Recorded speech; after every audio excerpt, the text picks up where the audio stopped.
नमस्कार साथियों, मैं हूँ सहन यादव। स्टडी एग्जाम में आपको बहुत-बहुत स्वागत है।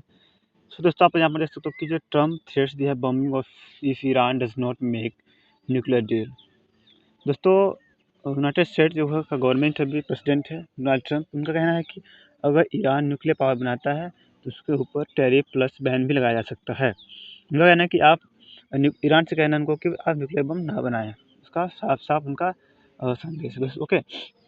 सो दोस्तों, आप लोगों से रिक्वेस्ट है, प्लीज़ मेरे चैनल को लाइक शेयर सब्सक्राइब जरूर करें और कमेंट बॉक्स में अपनी राय जरूर रखें। ओके। सो दोस्तों, देखते हैं यहाँ पर कि जब ट्रम्प है वो threat bombing if Iran does not make nuclear deal, उनका ये कहना था। दोस्तों, आप देख सकते हो कि यहाँ ट्रम्प जो है कि threats Iran with bombs traffic if no nuclear deal. Iran has rejected direct negotiation with US. Trump says will wait couple week before deciding on trade. इसमें फर्स्ट थिंग तो दोस्तों यहाँ पर यह था कि अगर ईरान न्यूक्लियर बम बनाता है उसके ऊपर बैन लगाना हो जाएगा। फिर नेक्स्ट में कि Iran has rejected direct negotiation with US, और ईरान ने भी रिएक्ट कर दिया कि अगर हम डायरेक्ट यूएस से बात करें। नेक्स्ट वन था कि Trump says will wait a couple a week before deciding on tariff. Trump का कहना है कि अभी टैरिफ का हम डिसाइड नहीं किया, बट हाँ टैरिफ लगाएंगे। हम डिसाइड नहीं करना, डिसाइड कर रहे हैं। डिसाइड करने के बाद हम लोग टैरिफ जरूर लगाएंगे। ओके। दोस्तों, जब 30 मार्च की न्यूज़ आई थी कि वाशिंगटन पोस्ट हुआ था कि US president Donald Trump threaten Iran on Sunday with bombing and secondary tariff of Tehran did not come to an agreement with Washington over its nuclear program. फिर Trump का remarks आया था कि Iran Iran rejected direct negotiation with Washington. और दोस्तों, तो देख सकते हैं यहाँ पर कि ईरान का कहना था कि ऑफिशियल का कहना था कि हम किसी का बात नहीं मानेंगे, हम अपना काम जरूर करेंगे, और हर कंट्री अपने सिक्योरिटी पर्पज़ के लिए, अपने आप को पावरफुल करने के लिए न्यूक्लियर प्रोग्राम पर काम करती है, बनाती है। ओके। सो दोस्तों, यहाँ पर देख सकते हो आप कि ईरान का जो है कि प्रेसिडेंट और यूनाइटेड स्टेट्स का प्रेसिडेंट है, उन लोगों की बात चलती रहती है। दोस्तों, ना नेक्स्ट देख सकते हो कि यहाँ पर आप जो there will be bombing, Trump said is a telephonic interview, it will be bombing the like of which they have never seen before. Okay, ऐसा हम कभी नहीं देख सकते। did not make a deal with that I will do secondary tariff on them like I did 4 years ago।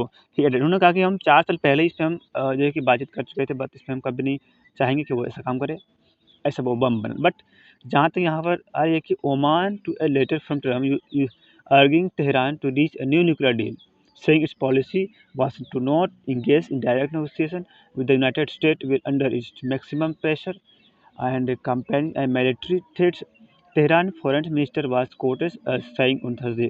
दोस्तों, जो Tehran का कहना था, उन्होंने कहा कि मैं मैक्सिमम पैसे डालूंगा, बट कितना पैसा डाले, मैं अपना काम जरूर ही करूंगा। दैट ही ट्रम्प का संदेश था। बट हाँ, अब यहाँ पर देखना होगा, हम लोगों को सोचना होगा, समझना होगा कि ट्रम्प जो है कि वाकई में ईरान के ऊपर टैरिफ लगाएंगे या नहीं लगाएंगे, या तो कुछ और बैन करेंगे। क्योंकि पिछले जो गवर्नमेंट आई थी, पिछले गवर्नमेंट में यूनाइटेड स्टेट्स में गवर्नमेंट थी बाइडेन की सरकार, उन्होंने डायरेक्टली टैरिफ लगाया था। संदेश डायरेक्ट है उनका।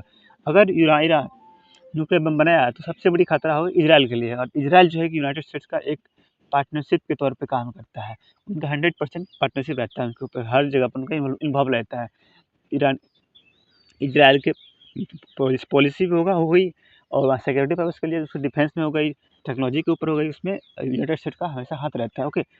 सो दोस्तों, आप यहाँ देख सकते हो, शायद मुझे जहाँ तक लग रही है कि अगर ईरान और यूएस में डायरेक्ट युद्ध हुआ तो कि बहुत बहुत बहुत बड़ी खबर आने वाली होगी, और बहुत ही अच्छी नहीं होगी। ओके।